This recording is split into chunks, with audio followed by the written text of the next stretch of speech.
para kaum muslimin, bapak-bapak, ibu-ibu, saudara-saudara sekalian, hafizakumullah.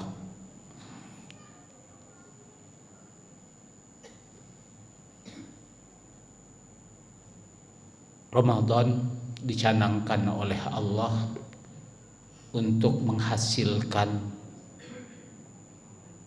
kemuliaan, takwa. Itu berarti rangkaian ibadah-ibadahnya, dari saumnya, salat-salat tarawihnya, juga salat-salat wajibnya juga yang lain, bacaan Al-Quran, istighfar, taubat, semuanya harus membuat setiap orang muslim, orang mukmin yang beribadah di bulan Ramadan ini semakin dekat kepada Allah, semakin mencintai Allah, semakin bersemangat dan punya semangat, semakin merasakan indah dan nikmat bermunajat kepada Allah Subhanahu wa taala. Harus seperti itu yang dirasakan oleh kita, siapapun kita.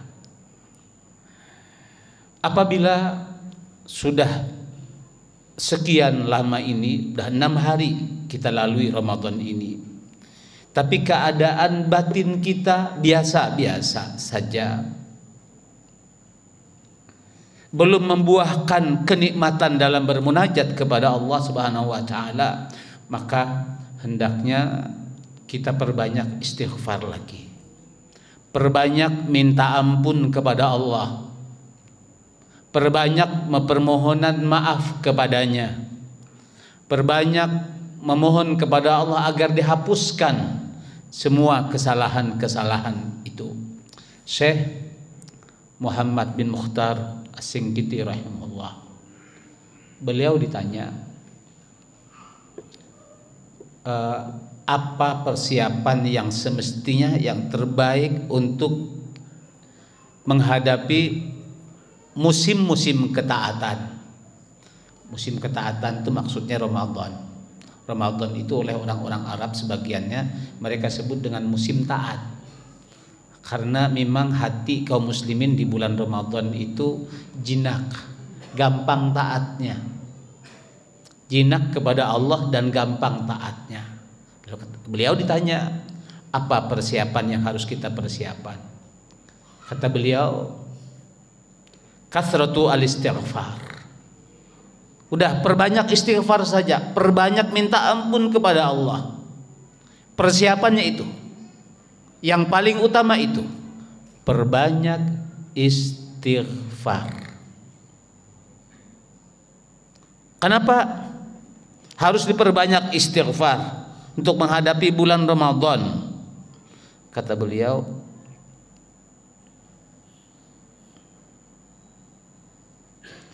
lianna dzunubal abadi tuhrimuhu at-taufiq. Karena dosa-dosa, kalau kita banyak dosa-dosa dan punya dosa-dosa, dan itu pasti, itu membuat taufik dari Allah itu tidak sampai kepada kita. Taufik dari Allah terhalang, tidak sampai pada kita. Artinya nanti kalau ketika dosa ini masih ada, ini bulan-bulan ketaatan, bulan taubat, bulan minta ampun kepada Allah, bulan dekat kepada Allah, semua itu tidak akan bisa kita laksanakan. Hati ini tumpul, gak punya keinginan, gak punya motivasi, gak punya dorongan, gak nyaman dan tidak betah melakukannya. Itu namanya adzunub. Dosa-dosa bisa menghalangi datangnya taufik Allah Subhanahu wa taala kepada kita, kepada hamba-hambanya. Maka perbanyak istighfar. Ini yang pertama, para hadirin jamaah sekalian. Oleh karena itu ke depan terus kita perbanyak, hari-hari kita perbanyak dengan istighfar. Waktu kita perbanyak juga istighfar. Tidakkah Nabi kita Nabi Muhammad SAW pada saat beliau ditanya tentang sebaik-baik apa, ucapan apa, kalimat apa yang baik diucapkan, yang paling utama diucapkan saat-saat malam-malam terakhir Lailatul Qadar itu, malam-malam yang paling mulia, apa yang paling utama? Beliau jawabnya, perbanyak ucapan Allahumma innaka afuwun tuhibbul afwa fa'fu anni. Ya Allah, Engkau Maha Pemaaf, suka memberikan maaf, maka maafkanlah saya. Itu artinya kita memang harus perbanyak istighfar, mohon maaf, mohon ampun kepada Allah Subhanahu wa taala. Ini yang pertama. Yang kedua, yang harus selalu kita jadikan sebagai bekal ini ke depan adalah bahwa syarat diterimanya ibadah itu kan ada dua ya. Ibadah kita agar diterima oleh Allah dan diridhoi apa yang kita lakukan itu, ya, saumnya, sholat wajibnya, sholat sunnahnya, zikirnya, taubatnya, apapun semuanya, syaratnya dua. Satu, ikhlas. Yang kedua, mutabaah, mencontoh, mengikuti sunnah, mengikuti apa yang dicontohkan oleh Nabi Sallallahu Alaihi Wasallam. Para hadirin jamaah sekalian, untuk bisa ikhlas, dan bisa selalu ikhlas, ternyata memang tidak mudah. Tidak mudah memang. Banyak hal yang harus kita pahami, kita mengerti, dan kita pelajari. Satu di antaranya adalah bahwa apapun amalan, pekerjaan yang kita kerjakan, akan kita kerjakan.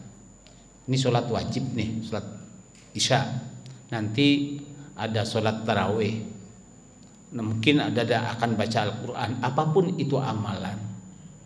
Ya. Apapun pekerjaan, ini urusan agama. Sama saja juga dengan urusan dunia.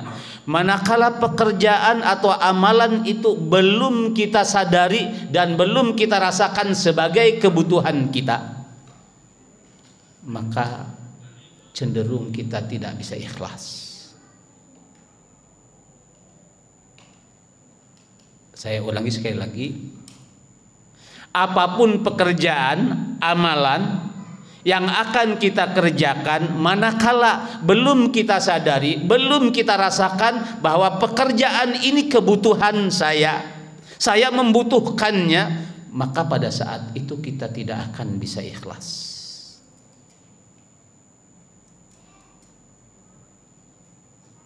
Itulah hati manusia. Dia akan terpaksa itu tidak ikhlas. Dia akan malas, dia tidak akan betah karena dia belum tahu kalau itu kebutuhannya.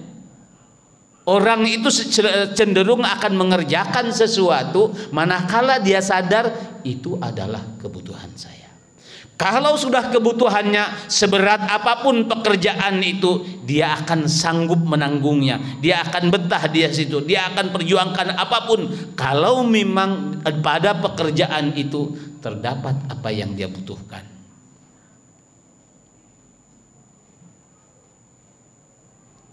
Ya, baik urusan dunia, apalagi urusan akhirat. Urusan dunia udah pasti udah tuh. Kita akan bekerja di suatu tempat, gak ada kebutuhan kita di situ, ngapain? Gak mau, gak ada duitnya, gak mau. Kita butuh duit.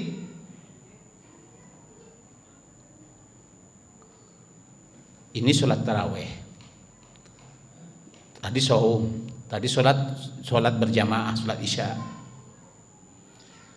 Keikhlasan yang di situ, kesungguhan, keseriusan, benar-benar yang dicari ridho Allah, tidak akan terjadi manakala sholat tarawih ini, sholat wajib, sholat isya ini, sholat sunnah itu tidak kita rasakan sebagai kebutuhan.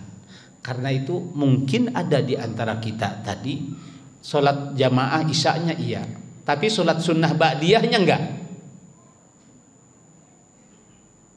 Sholat sunnah ba'diyahnya enggak, zikirnya ba'da isyanya juga enggak. Sholat tarawih kenapa dilaksanakan? Nggak tahu, mungkin ikut arus. Tapi bagi orang yang merasakan bahwa sholat ini dari sholat wajibnya, sholat ba'diyahnya, ya zikirnya, ya sholat tarawihnya, dia sadari sebagai kebutuhan, maka akan dia laksanakan dengan sebaik-baiknya dan sesempurna-sempurnanya. Bahkan justru dia bahagia bisa melaksanakan yang pekerjaan atau amalan yang di situ kebutuhannya. Apa kebutuhannya? Nah, yang harus kita sadari adalah apa yang dijanjikan oleh Allah Subhanahu wa taala pada saat Allah memerintahkan kepada kita untuk saum di bulan Ramadan. Juga kita pahami juga apa yang dijanjikan oleh Nabi Shallallahu alaihi wasallam kepada kita, kalau kepada orang-orang yang beriman, kalau melaksanakan saum di bulan Ramadan. Yang dijanjikan Allah adalah la'allakum tattaqun. Jadi orang bertakwa. Orang bertakwa itu adalah orang yang pasti sudah mendapatkan ampunan Allah. Kalau terus dalam hidupnya dia bertakwa, udah pasti dia menjadi penghuni surga. Udah pasti. Karena surga itu ampunan Allah dan surga itu hanya disediakan untuk orang-orang yang bertakwa. Wasari'u ila maghfiratin mir rabbikum wa jannatin arduhas samawati wal ardu uiddat. The Gratefuls, bringing you da'wah.